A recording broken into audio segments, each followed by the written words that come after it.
Olá! Hoje a gente continua a nossa saga pela filosofia do direito. Um velho conhecido de vocês, Immanuel Kant, um dos grandes autores de todos os tempos, que modificou a nossa forma de ver a filosofia, de ver o mundo, de pensar as coisas. Immanuel Kant, um autor do século XVIII, que a gente poderia categorizar dentro do justnaturalismo moderno, que eu espero que a esta altura do campeonato vocês já saibam o que significa. Falou sobre os mais diversos assuntos. Ele, por inúmeras razões políticas e históricas, acabou demorando muito tempo para passar no concurso da Universidade de Königsberg, cidade em que ele morou a vida inteira, e até então ele deu aulas sobre os mais diversos assuntos como um docente privado, um sujeito que era contratado para ensinar aos outros de assuntos que os alunos pediam, e vinha aluno de tudo que é lugar para ter aula então com esse professor, que já era famoso mesmo antes de ser concursado na universidade. Kant escreveu sobre astronomia, sobre as monções, sobre estética, sobre tudo que é assunto, é um dos grandes humanistas que falava sobre muita coisa diferente e que tem relevância nesses mais diversos assuntos. Ele acha que o pensamento pode ser descrito, a filosofia principalmente, a partir da resposta de três grandes perguntas. Poderia-se dizer que a filosofia tem três perguntas centrais. A primeira delas, o que eu posso saber?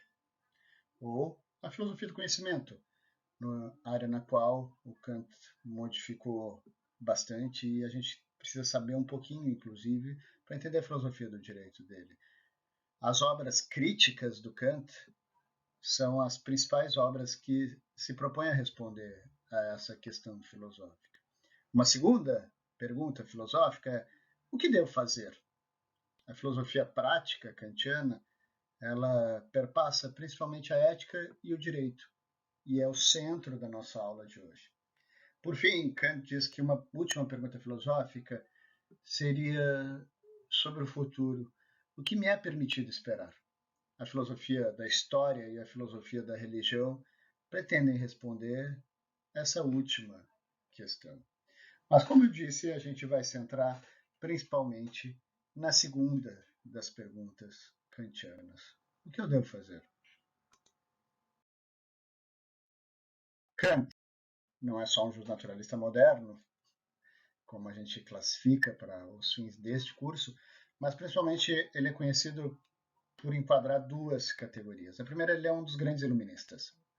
O Kant é um dos autores centrais disso que a gente chamou de movimento da iluminação ou do iluminismo, no qual a pretensão central era a possibilidade de dar respostas universais e racionais que valham antes de qualquer interesse particular e que se sobreponham a razões históricas e circunstanciais. Kant, inclusive, tem um texto que explica isso, que explica a pretensão desse movimento, que se chama O que é Iluminismo, um texto de 1784. As obras mais relevantes do Kant são essas desta lista aqui, as obras críticas que eu falei para vocês, a crítica da razão pura, a crítica da razão prática e a crítica do juízo, ou crítica da faculdade de julgar, numa tradução mais precisa, apesar da maioria das traduções apresentar o título de crítica do juízo. Depois, duas obras que nos interessam muito, Fundamentação da Metafísica dos Costumes e a Metafísica dos Costumes, que a gente tem que observar que são duas obras diferentes. E várias outras obras que o Kant começou a escrever. Uma curiosidade sobre a escrita kantiana que nos dá bastante esperança. Kant começou a escrever aos 56 anos. As obras que a gente conhece dele, as obras que foram levadas a público, são obras que foram lançadas a partir dele já ser um autor velho e que, ainda bem, ele viveu muito tempo para continuar escrevendo muito. Mas, se vocês são que nem eu, assim, já chegaram aos 40, ou quando vocês chegarem aos 40 e estiverem meio desanimados, assim, eu não fiz muito pela humanidade, lembrem-se, o Kant começou a escrever aos 56. Eu vou destacar na aula de hoje dois grandes textos então, que eu já falei que são textos diferentes, apesar dos nomes parecidos. A fundamentação da metafísica dos costumes e a metafísica dos costumes. A fundamentação da metafísica dos costumes é um texto principalmente sobre ética. A metafísica dos costumes é um texto sobre ética e sobre direito.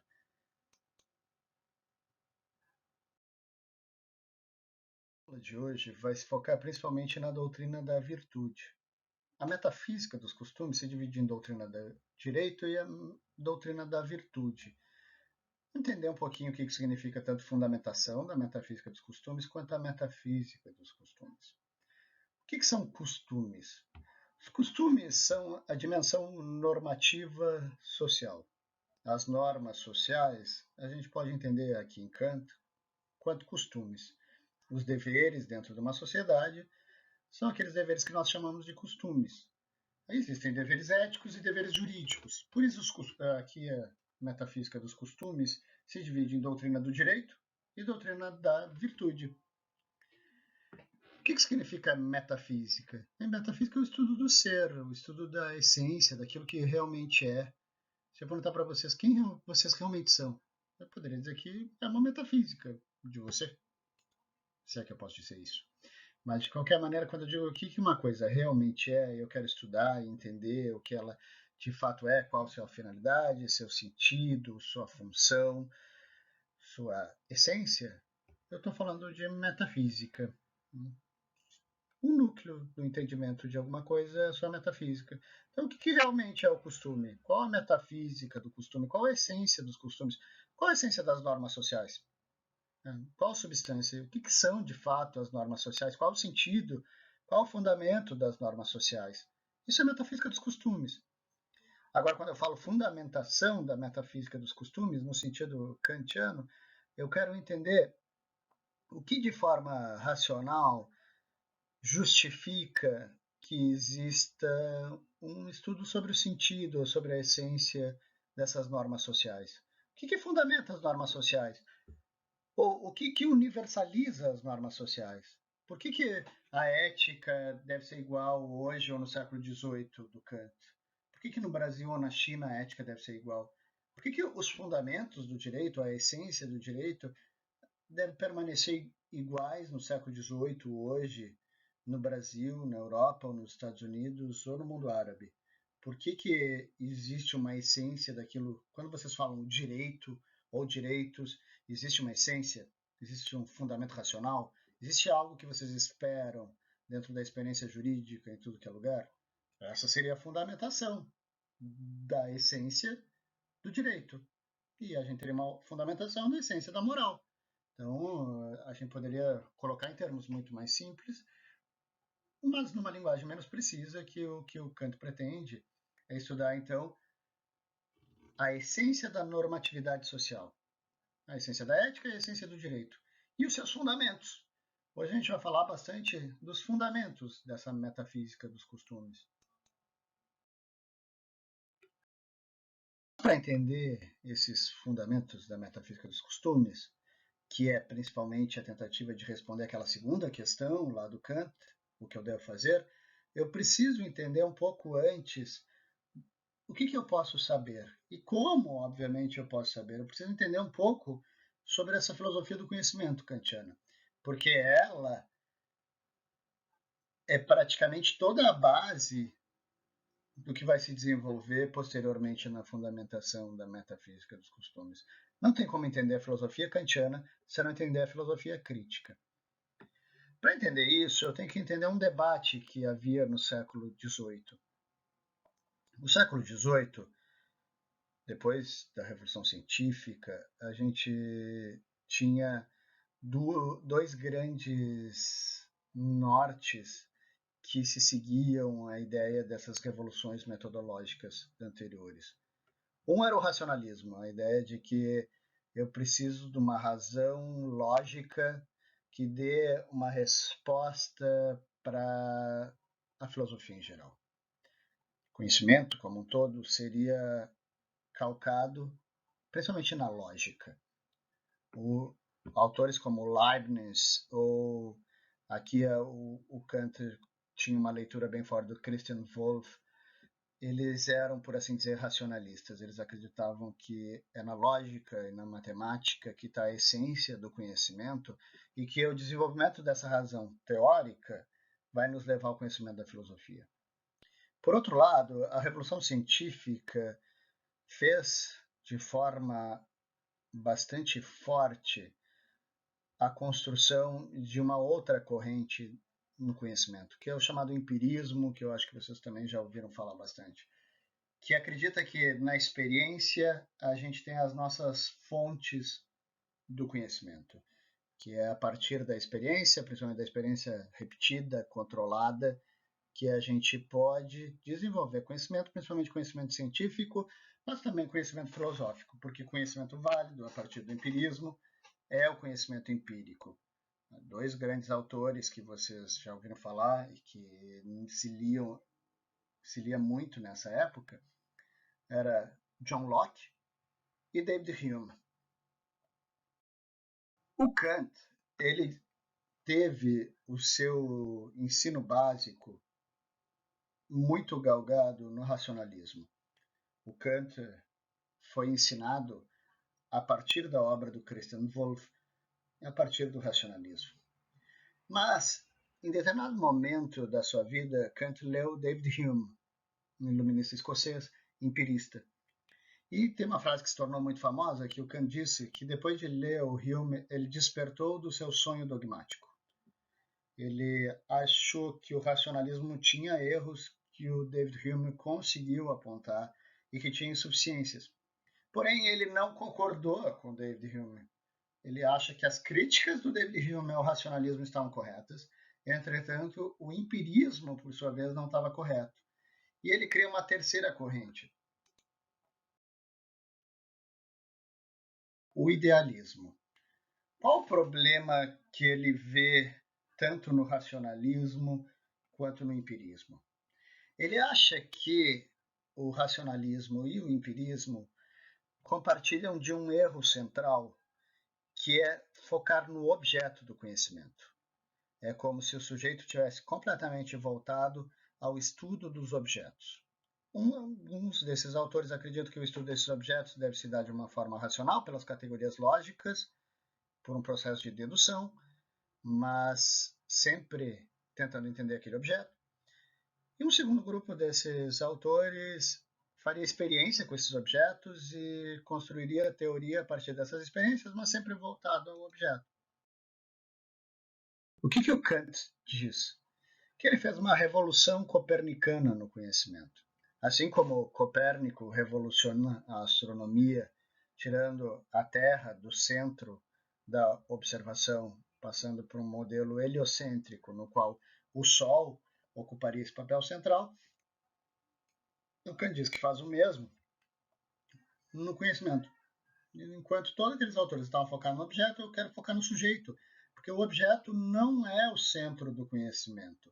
O centro do conhecimento ele se dá no sujeito, porque o que importa mesmo são as categorias desse conhecimento.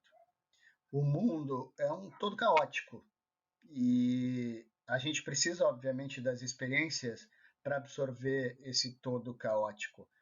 Mas é só dentro de nós que esse todo caótico toma uma forma.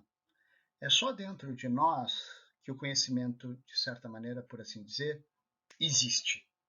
Então eu tenho que entender como eu conheço e não o que eu conheço. Pode parecer um pouco complicado, mas não é complicado.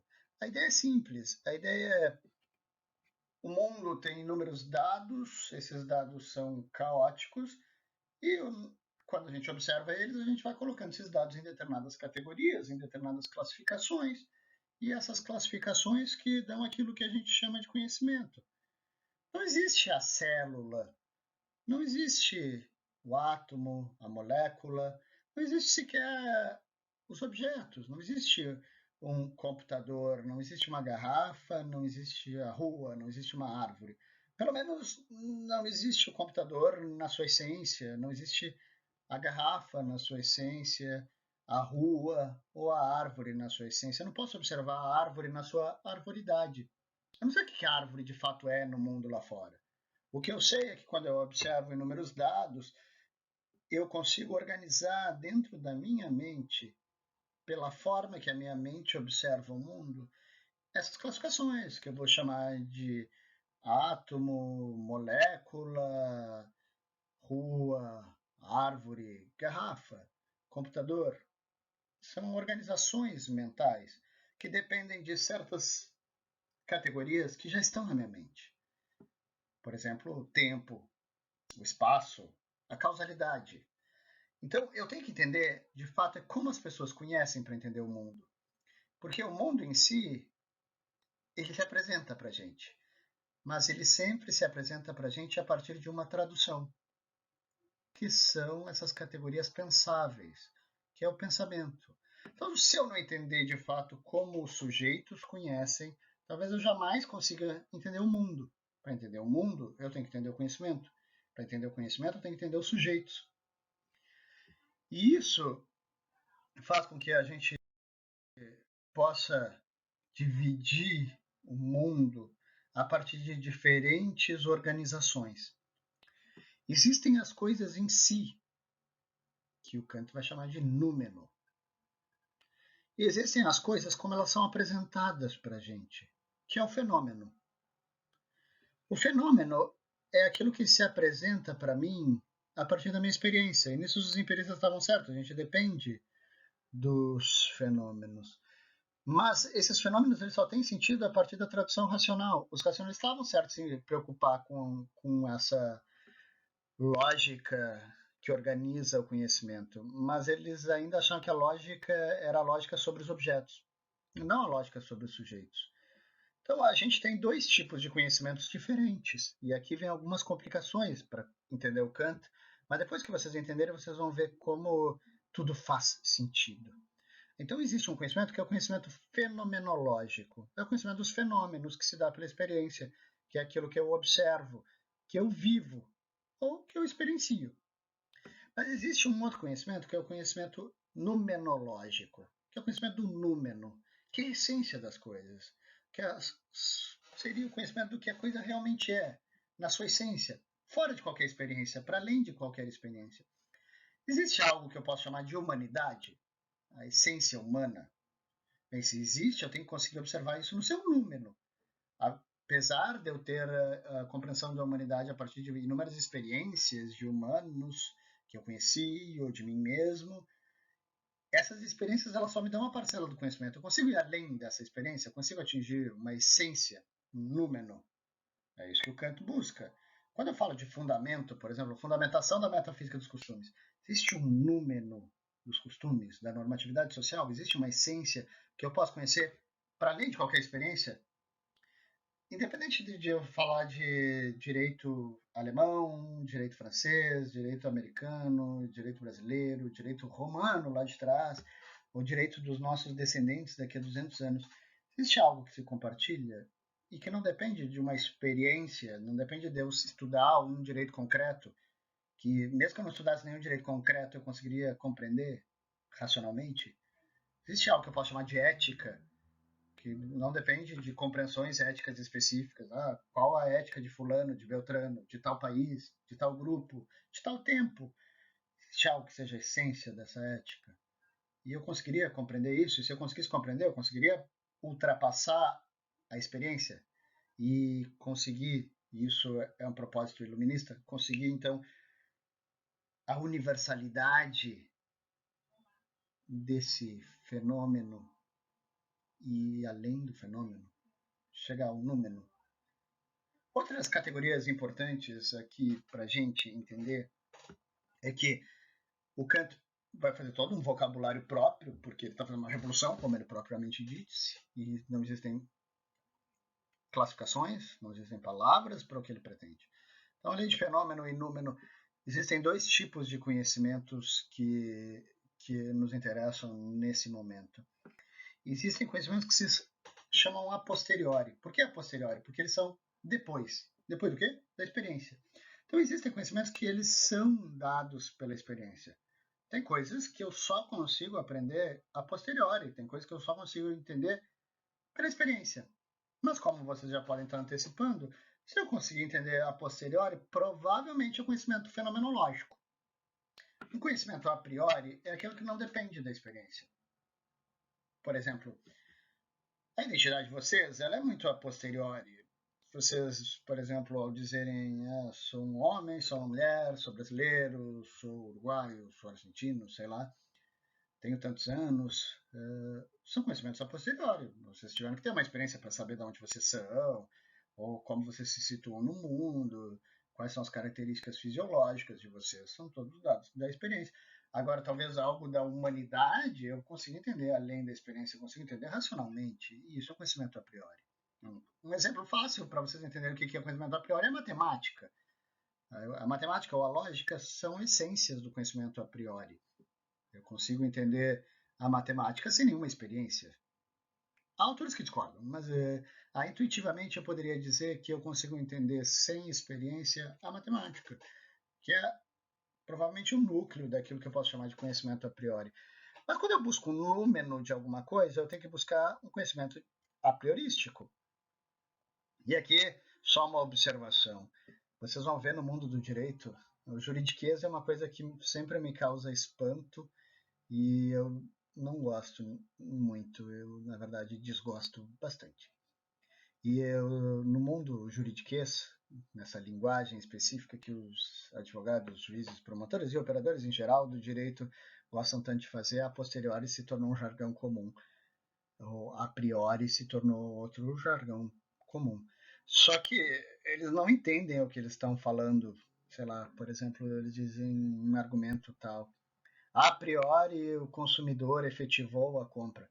Bem, mas se ele efetivou a compra, não é a priori, eu só posso saber uma compra efetivada a posteriori. Eu não posso saber antes da experiência que o cara efetivou a compra ou que ele não efetivou a compra.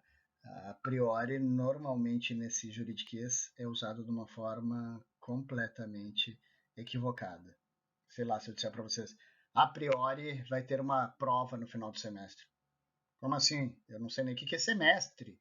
Eu não sei nem o que é prova, sem saber a experiência de uma universidade, sem saber que eu sou professor, sem saber que a gente está aqui discutindo uma matéria, sem saber o que é uma avaliação. Tem como saber isso a priori. Tá? No mundo do direito, a maior parte das vezes que vocês ouvirem a priori está usado de uma forma errada. A priori, eu não sei praticamente nada. Eu não sei em que século eu vivo, não sei em que situação eu estou, não sei em que lugar eu estou, não sei quem eu sou. Eu dependo de elementos da experiência, elementos a posteriori para saber tudo isso. Mas então, boa parte do conhecimento é fenomenológico, mas existe uma parte do conhecimento que não é. Boa parte do conhecimento, portanto, é a posteriori, mas existe uma parte do conhecimento que não é. E Kant, então, ao falar sobre esse idealismo alemão, que é algo que pretende ultrapassar o racionalismo e o empirismo, tenta falar sobre como eu relaciono as minhas experiências com os dados racionais, mas principalmente como eu relaciono isso a partir do entendimento de como a gente apreende as coisas. Vocês vão ver daqui a pouco onde eu quero chegar, é só seguir me acompanhando. Eu vou falar a partir de agora da metafísica dos costumes. Eu convido todos vocês a lerem a Metafísica dos Costumes. É um livro bem curtinho, tem 100 e poucas páginas. Um dos livros que mais revolucionou a filosofia ética e a filosofia do direito é um livro curto. No começo, vocês vão se espantar. Por quê? Porque é cheio desse jargão kantiano que vocês não sabem o que significa. Mas se vocês tiverem um dicionário, se vocês entenderem a primeira parte da aula, vocês... Um dicionário kantiano, existe isso. Vocês vão começar a entender o que ele está querendo dizer e aquilo que parece tão ininteligível vai se tornar cada vez mais inteligível. Você tem que se apropriar de uma determinada linguagem. Bem, então, qual o problema que ele quer enfrentar? Todo grande livro tem um problema, todo grande livro tem uma hipótese, os trabalhos de vocês eu espero que também o tenham. Qual o problema que ele pretende enfrentar na fundamentação da metafísica dos costumes? O que a gente está falando desde o início dessa aula. O problema central é, então, naquilo que eu posso chamar de essência da normatividade social, a essência da ética, a essência do direito. Existe um fundamento universal? Se existe um fundamento universal, eu posso dizer que eu busco, então, um fundamento que é o númeno dessa metafísica dos costumes.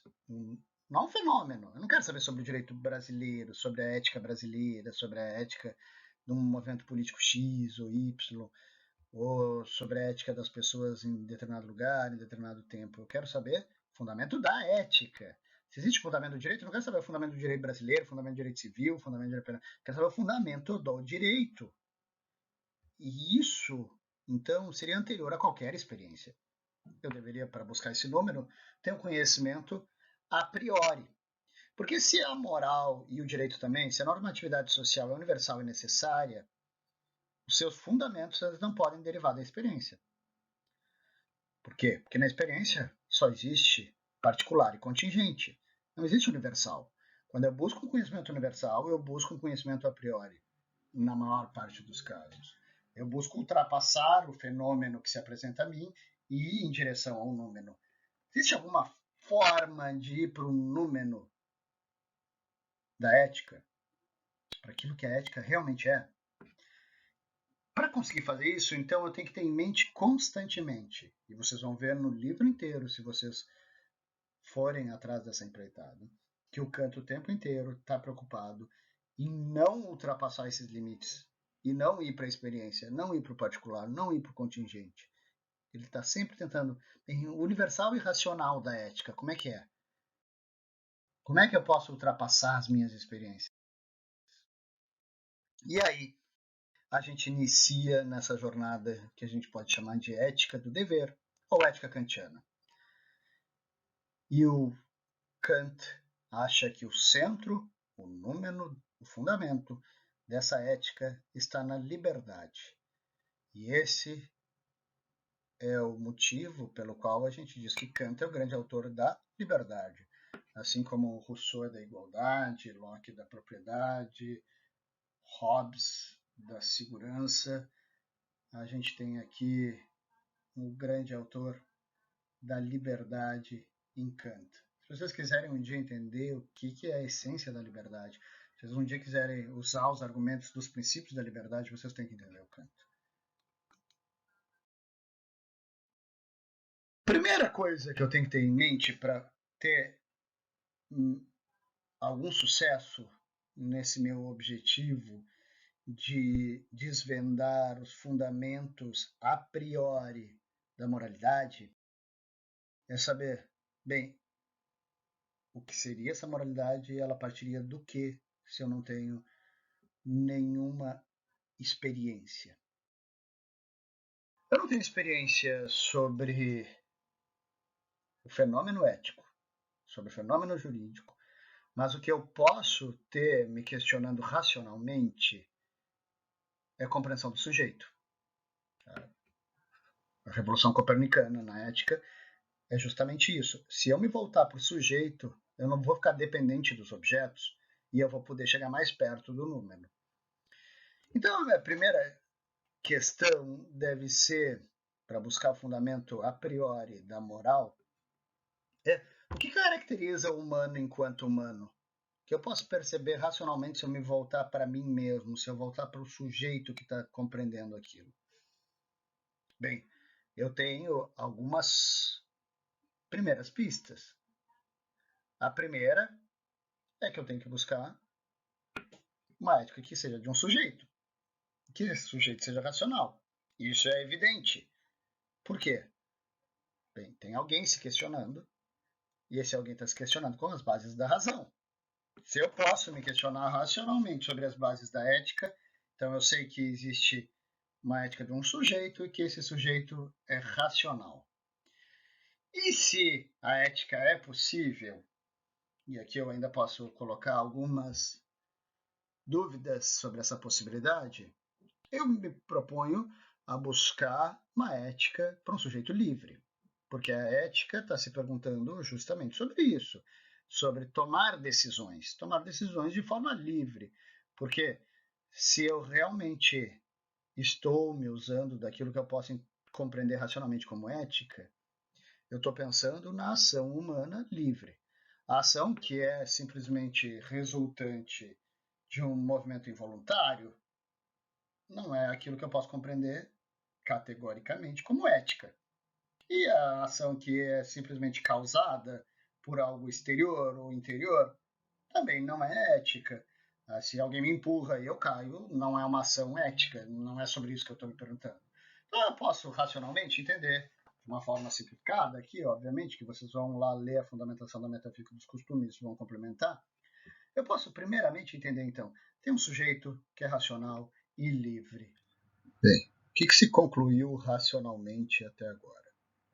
Lembrando, Kant está num raciocínio a priorístico, ele está querendo entender como a gente pode fundamentar a filosofia prática, ou seja, a filosofia da ação sem depender da experiência, ou seja, de uma forma a priori e não a posteriori, para poder chegar nos seus fundamentos. Eu só vou chegar nos fundamentos da filosofia prática, só vou chegar nos fundamentos da metafísica dos costumes, ou seja, só vou chegar no fundamento da normatividade da ação humana em sociedade, se eu conseguir entender como essa ação e esse sujeito se desenvolvem de uma maneira a priori, ou seja, sem a experiência. Como eu consigo perceber algumas coisas que eu já falei para vocês, eu posso deduzir delas outras. O que eu já sei até agora? Bem, eu sei que existe um ente, ou seja, existe um sujeito. Eu sei que ele é racional, porque tem alguém se questionando racionalmente. E eu sei que esse sujeito está exercendo essa razão, se ele de fato está exercendo ela de forma adequada, de forma autônoma.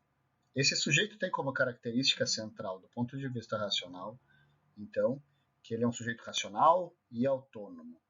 Ou, em outras palavras, é um ser racional livre. O que significa autonomia? Autonomia é agir conforme as regras que eu dou para mim mesmo. Autonomos. Nomos é regra, lei, norma, em grego.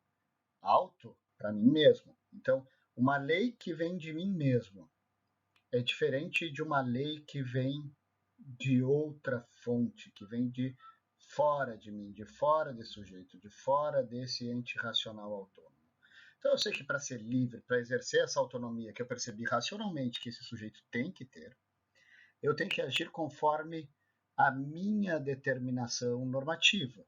Lembrando, aqui a gente está falando de normas sociais, os costumes, tanto o direito quanto a ética tem algum fundamento em normas sociais. Aqui na ética, na ação prática, eu sei que esse sujeito só está exercendo a sua racionalidade se ele for autônomo. Um longo raciocínio do Kant, mas que poderia ser resumido assim. Então, sujeitos racionais exercem a sua racionalidade enquanto autonomia.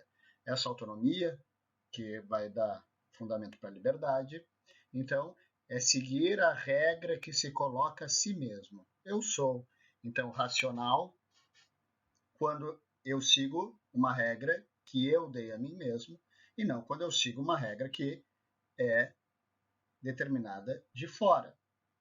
Isso significa, em outras palavras, dizer que eu sou livre quando eu inicio a ação que se coloca no mundo. Quando o sujeito exerce a sua racionalidade no mundo, quando ele age, ele pode agir de duas maneiras. Ou ele criou algo novo no mundo, e aí eu posso dizer que ele foi livre, autônomo, ou ele foi condicionado. Pelo quê? Por coisas que vieram de fora. De fora do quê? De fora da essência desse sujeito. Então, o sujeito pode exercer uma ação autônoma, que eu posso chamar de livre, ou ele pode exercer uma ação heterônoma ou condicionada. Se eu faço algo porque eu sei que eu devo fazer, que eu percebo que eu tenho que fazer, que eu decido que eu vou fazer, eu estou exercendo a minha liberdade. Isso é intuitivo. Agora, se eu estou fazendo algo que eu fui determinado a fazer, eu fui causado, aí eu não estou sendo livre. Por exemplo, eu recém falei, se alguém me empurra e eu caio, bem, não posso dizer essa ação foi uma ação livre. Vocês fazem direito, vocês já sabem isso. A liberdade não pode ser condicionada. por algo externo. Se alguém bota uma arma na cabeça de vocês, vocês não estão sendo livres. Por quê? Porque vocês estão agindo conforme uma determinação que veio de fora. Se alguém obriga vocês de qualquer forma possível, ou se a causalidade, qualquer que seja a aleatoriedade, obriga vocês, vocês não estão sendo livres. Por quê? Porque vocês estão sendo condicionados. Não foram vocês que decidiram como vocês agiriam. Aqui, então, eu já tenho os dois primeiros binômios importantes. Coisa é agir de forma autônoma, só é livre quem age de forma autônoma. Outra coisa é agir de forma heterônoma. Uma coisa, então, é agir de forma livre, outra é agir de forma condicionada.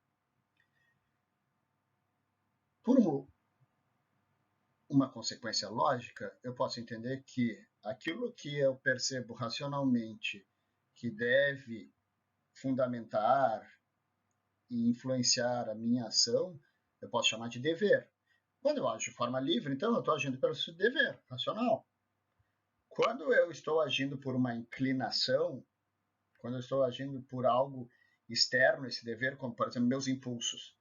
Meus impulsos, eles não são a essência do meu sujeito. Porque a essência do meu sujeito, eu já vi, eu só consigo perceber essa essência racionalmente, e o que eu consigo perceber a priori é que existe um ser racional autônomo, ou, nas palavras do Kant, um ente racional autônomo.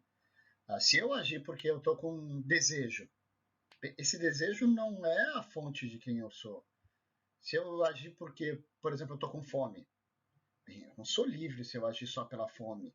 Por quê? Porque eu estou sendo escravo. Por que eu estou sendo escravo? Porque eu não sou alguém autônomo, eu sou condicionado quando eu ajo pela fome, pelo desejo, pela pressão, pela violência, pelas minhas inclinações, ou por qualquer tipo de experiência, porque eu consigo perceber aqui que se eu quero fundamentar a priori, eu não devo fundamentar nenhuma experiência. O que é certo ser feito, ou seja, o que é o meu dever moral, se eu estou no seu fundamento, esse fundamento é a priori, e no mundo a priori eu não tenho experiência. Se eu não tenho experiência, eu não tenho inclinação, não tenho condições.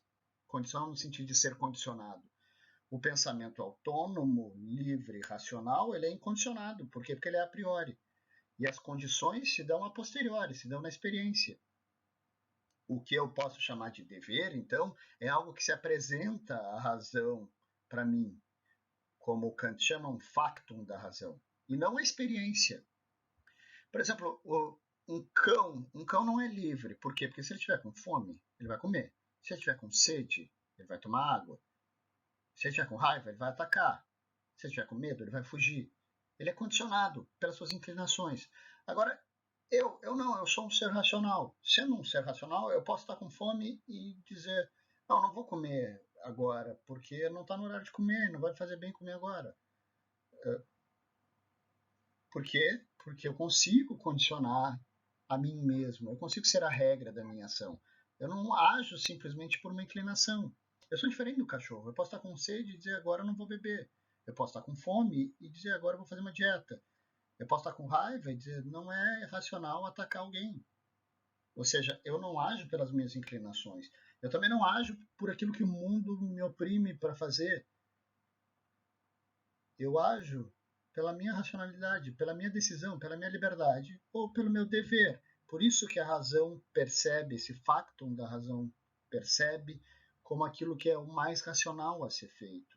Que eu consigo perceber até antes de ter uma situação condicionada, uma experiência. Porque o dever ele é universal. Qualquer pessoa, naquela circunstância, deve fazer o que a razão impõe.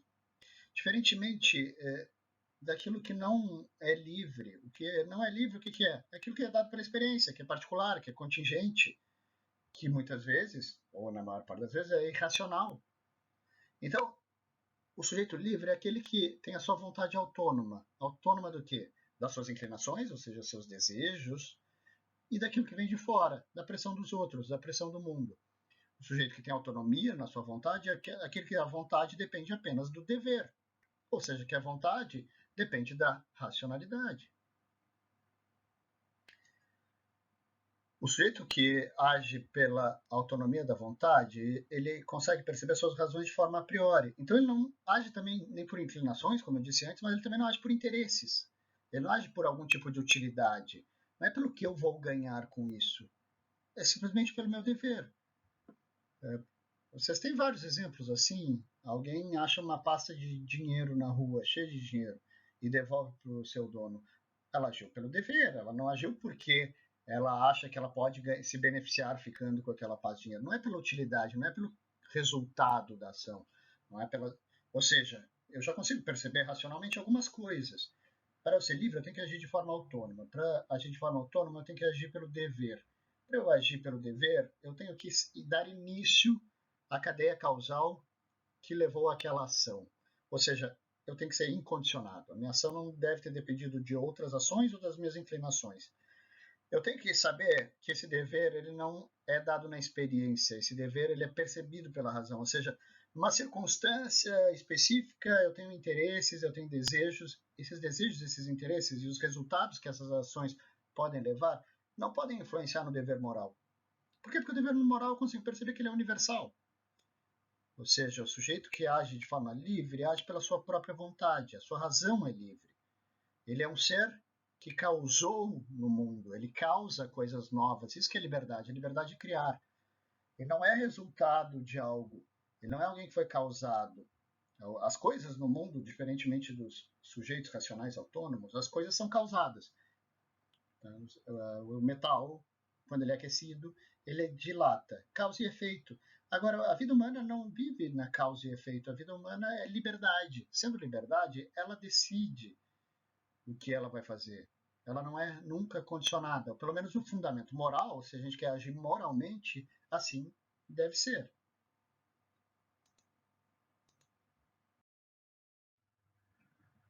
Vamos fixar isso então. A ação livre ela é sempre racional. E aqui eu estou falando de racionalidade a priori. A ação livre, então, não depende das circunstâncias, ela é universal, ela não depende das contingências, ela não depende dos meus desejos, das minhas inclinações, dos resultados que essa ação pode obter, porque os resultados estão na experiência também.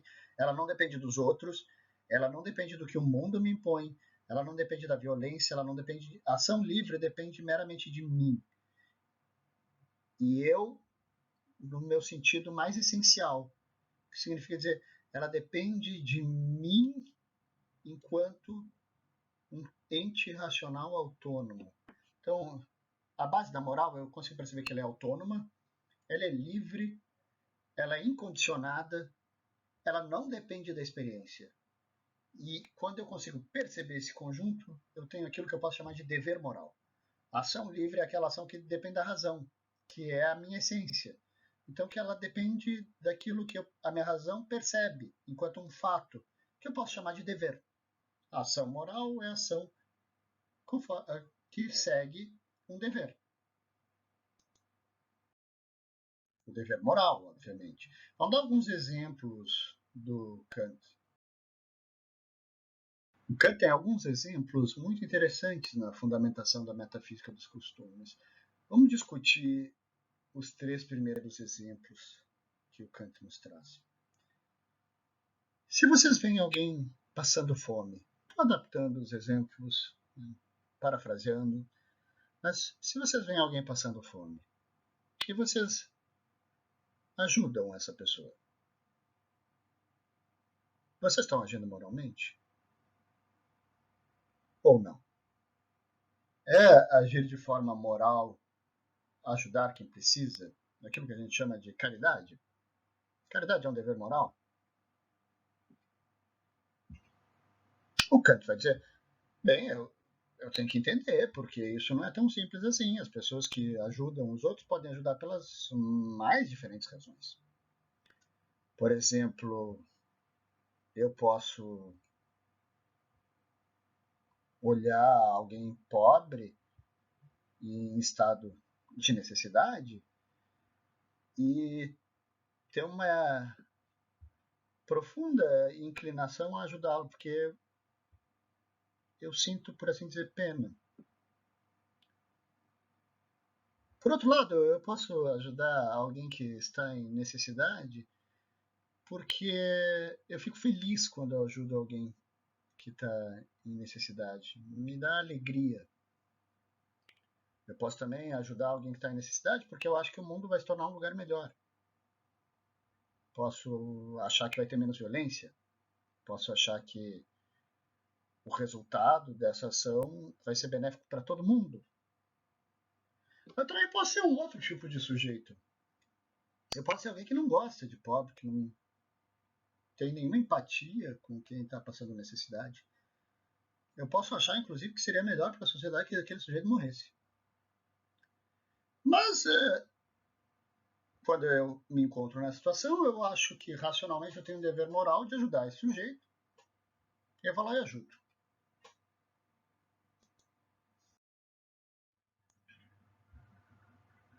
Uma outra possibilidade é suicídio. Por que eu não acordei hoje de manhã e me enforquei? Bem, inúmeras razões são possíveis.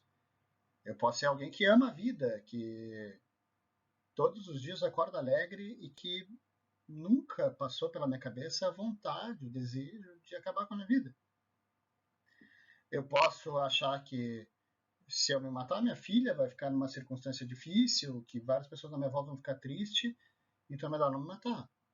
Mas eu posso ser alguém também que odeia a vida e que não vê nenhum motivo para ficar vivo. Inclusive, eu acho que o mundo seria um lugar melhor se eu não tivesse vivo. E mesmo assim eu não me enforco porque eu acho que eu tenho um dever moral de preservar minha vida. Porque é irracional acabar com a minha vida. Um terceiro exemplo, eu sou um comerciante, vem uma criança comprar no meu estabelecimento comercial e me dá uma nota extremamente alta e nem percebe, já está indo embora, nem sabe que tem que ganhar o troco. Eu posso devolver o troco certo para ela por várias razões. Eu posso devolver o troco certo para ela porque eu sou alguém que tem uma inclinação a não ficar com o que é meu, porque me dá um mal-estar. Eu posso também ser alguém que tem medo que falem mal do meu estabelecimento se alguém descobrir isso. Mas eu posso ser alguém, inclusive, que odeia crianças e que acha que ninguém vai descobrir e que eu me daria bem se eu ficasse com dinheiro. Mas mesmo assim, eu acho que é irracional para quem tem um estabelecimento comercial não fazer as transações comerciais de forma adequada. Quem desses três exemplos está agindo conforme o dever moral em Kant? Vamos usar o vocabulário geral agora, inclusive a gente vai ter que aprimorar esse vocabulário. Mas quem é que aqui para o Kant está exercendo a liberdade? Quem vocês acham?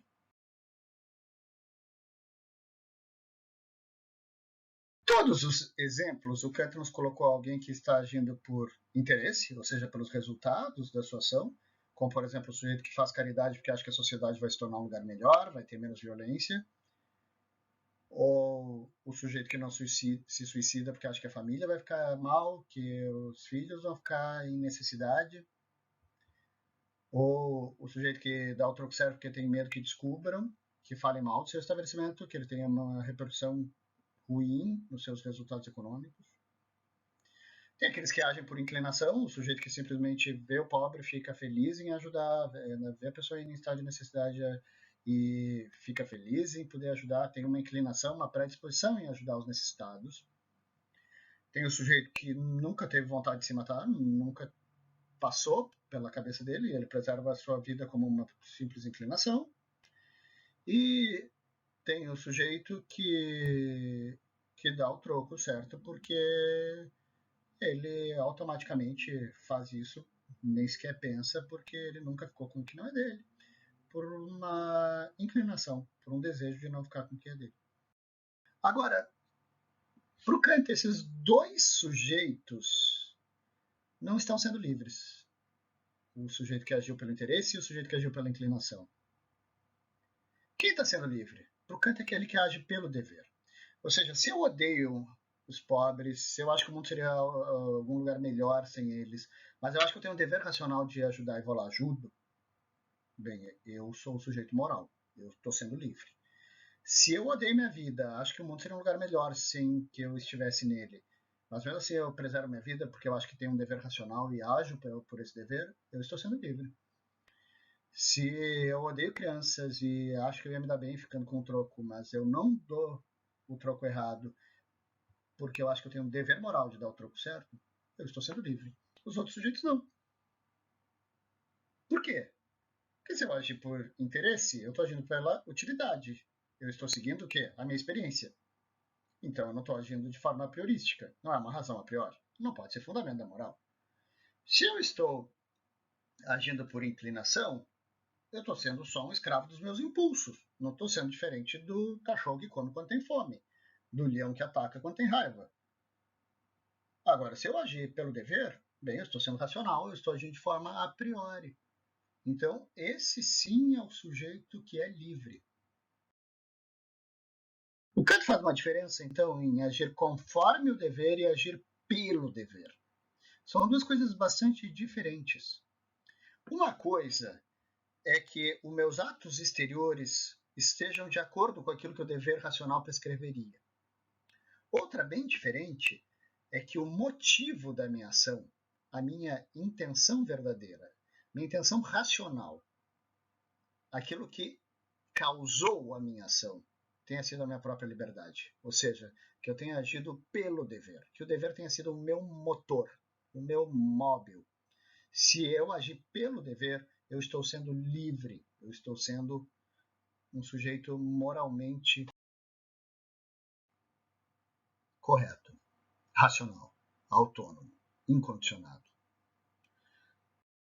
O que importa mesmo é qual a causa da ação do sujeito. Não importa as consequências. Se eu quero medir a ação moral de alguém, eu não vou agir conforme as consequências. Não vou agir, não vou entender essa ação moral pelos resultados dela.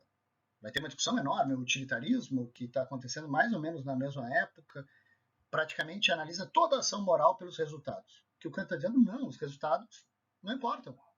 Tem uma frase bem famosa que está numa placa, inclusive de formatura lá na faculdade. Se um dia a gente voltar para lá, vocês deem uma olhada. Ela está lá perto da biblioteca, mas no primeiro andar, no térreo, e diz assim uma frase do Kant: faça-se justiça ainda que o mundo pereça. Fiat justitia perecem mundos. Faça-se justiça mesmo que o mundo pereça. Faça a coisa certa, cumpra-se o dever, mesmo que os resultados sejam terríveis. Por quê? Porque não me importa a experiência, importa a liberdade. E a liberdade é agir racionalmente, mesmo que os resultados sejam ruins.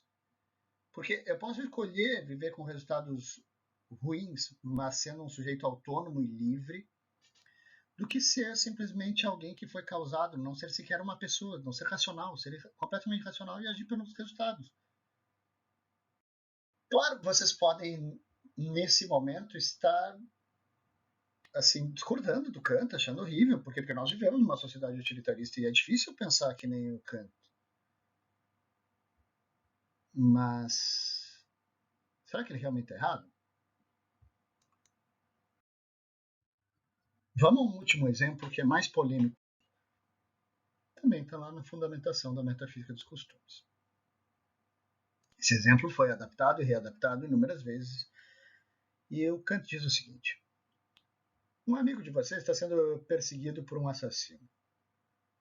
Ele pede guarida na casa de vocês. E lá ele se esconde com a permissão de vocês. Entretanto, o assassino bate à sua porta e vocês atendem e perguntam o que ele deseja. E ele diz que ele está atrás do amigo de vocês, que ele quer matar. Vocês devem dizer que o amigo de vocês está lá, ou vocês não devem dizer que ele está lá. Eu tenho certeza que 99,9% de vocês disseram que vocês têm que mentir. Só que diz, é irracional mentir. Se eu entender exatamente o que o discurso significa, eu vou entender que o discurso racional é aquele que está conforme aquilo que ele pretende expressar. Se há um desacordo entre o que eu digo e o mundo, há uma irracionalidade. As palavras não servem para mentira. Então eu tenho que dizer para o assassino, por quê? Ah, mas ele vai matar meu amigo. Esqueçam isso, isso é agir pelos resultados. Vocês têm que agir pela razão. Todo mundo vai morrer, mas vocês podem morrer livres. Que não é uma ética da felicidade. O Kant diz expressamente que o que ele pretende não é uma ética da felicidade. ele não prega, diferentemente de outros tipos de ética, como a utilitarista ou a ética das virtudes, que agir de forma ética vai resultar na felicidade. Pode resultar na extrema infelicidade. O que agir de forma ética permite é que o sujeito seja merecedor da felicidade, o que é diferente. Mas se todo mundo vai morrer, é melhor morrer de forma livre, tendo vivido como um sujeito racional, autônomo, e não ter vivido que nem um bicho. Pode ser que vocês decidam se engalfinhar com o sujeito e defender o amigo de vocês. Claro que no mundo ideal, aquilo que é pelo dever, aquilo que é conforme o dever, as minhas inclinações, a utilidade e o dever moral coincidem. Na maior parte do tempo coincide. Na maior parte do tempo eu tenho interesse e os resultados são bons em agir moralmente, agir de forma racional. É uma minoria de resultados que de fato vão ser contrários ao dever moral. Só que o Kant ele quer bater nessa tecla dizendo que é importante, ó. Eu só consigo provar que de fato eu agi pelo dever no momento que essas coisas se desprendem. Enquanto agir pelas minhas inclinações, pelos deveres e pela utilidade estejam misturados, por exemplo, eu gosto muito de estudar, eu acho racional estudar, e eu acho que estudar vai me levar a ter bons resultados na vida. Eu só agiria moralmente se eu realmente estivesse estudando, porque eu acho racional estudar e acho que eu devo estudar. E não porque eu gosto ou porque vai ter resultados bons. Mas no mundo ideal, essas três coisas convergem. Só que a prova real, a prova dos 9, vocês realmente só saberão que vocês estão agindo pelo dever quando essas coisas se dissociarem. E aí a gente sabe que o sujeito é autônomo, livre, racional, quando ele de fato, mesmo quando as coisas se dissociam, ele segue o dever. E a gente vê isso o tempo inteiro. Os grandes casos heróicos, os exemplos de honra, os exemplos que nós contamos nas nossas histórias, são exemplos de pessoas que seguiram o dever. Por exemplo, o Gari que encontrou muito dinheiro e devolveu. Por exemplo, o desconhecido que sacrifica sua vida pelo outro. Mas nenhum desses sujeitos, nem o que devolve dinheiro, nem o que sacrifica sua vida pelo outro, de fato estão importados com o resultado. Não. E provavelmente eles também não estão agindo pela inclinação, porque ninguém tem uma inclinação, ou a maior parte das pessoas não tem uma inclinação para acabar com a própria vida ou para que não tenha uma vida mais fácil. A inclinação natural, o utilitarismo mostra isso o tempo inteiro, é o prazer. Mas as pessoas vão além do prazer, as pessoas têm atos de coragem, atos heróicos, atos de sacrifício, e a gente admira isso. A moral o tempo inteiro, observe nos filmes que vocês gostam. Moral o tempo inteiro fala de pessoas que fizeram sacrifícios. De certa maneira, aquilo que é moral mesmo é um sacrifício. É para além dos nossos desejos e prazeres. Aquilo que de fato é um dever moral não necessariamente tem resultado bom, e a gente admira mais quando o resultado é sacrificante mesmo. Mas agora tem um problema, tá? Eu entendi sobre essa racionalidade a priori do dever moral. Mas qual o conteúdo? Qual o conteúdo desse dever? Bem, o próximo vídeo vai ser sobre isso. Esse aqui está ficando com bastante tempo. E em seguida eu posto um vídeo sobre o imperativo. Como eu posso descobrir o conteúdo do dever?